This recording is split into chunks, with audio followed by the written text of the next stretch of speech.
Tawagin niyo na lang ako sa pangalang Abdul. Ang aking mga panaginip ay normal lamang. Minsan, nananaginip ako na namamasyal sa mga paborito kong lugar. Minsan naman, ako ay nagbabasa ng Quran. Minsan, ako ay nasa kalagitnaan ng napakaraming mga tao.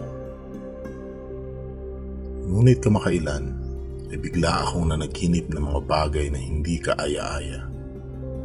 Magulo, maingay, madilim. Minsan nga ay parang pagod na sa paglalakbay. Ngunit hindi ko alam kung saan ang aking patutunguhan. Pagod na sa paglalakad. Ngunit hindi ko alam kung hanggang saan at hanggang kailan ako maglalakbay. Minsan ay may napanaginipan ako. Isang lalaki na maliwanag ang mukha. Nakaramdam ako ng kapayapaan. Tinawag niya ako at nagsabing, "Iwan mo ang dilim at pumunta sa liwanag. Pagod ka at mabibigatan sa iyong mga pasanin. Bibigyan kita ng kapahingahan." Pagkagising ko ay hinanap ko sa Google ang mga katagang pagod at mabibigatan at bibigyan ng kapahingahan.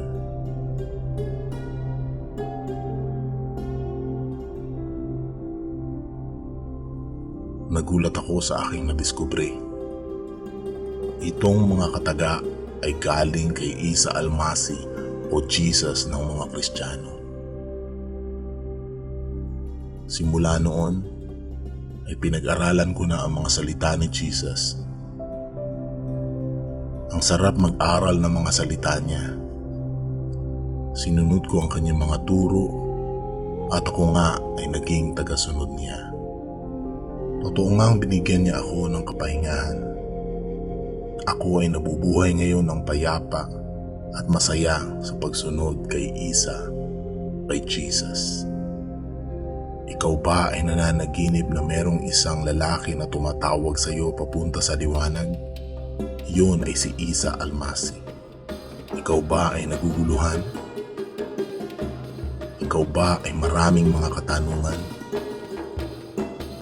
Gusto mo bang sumunod kay Jesus o Isa Almasi? Kontakin mo kami. Gusto ka naming tulungan.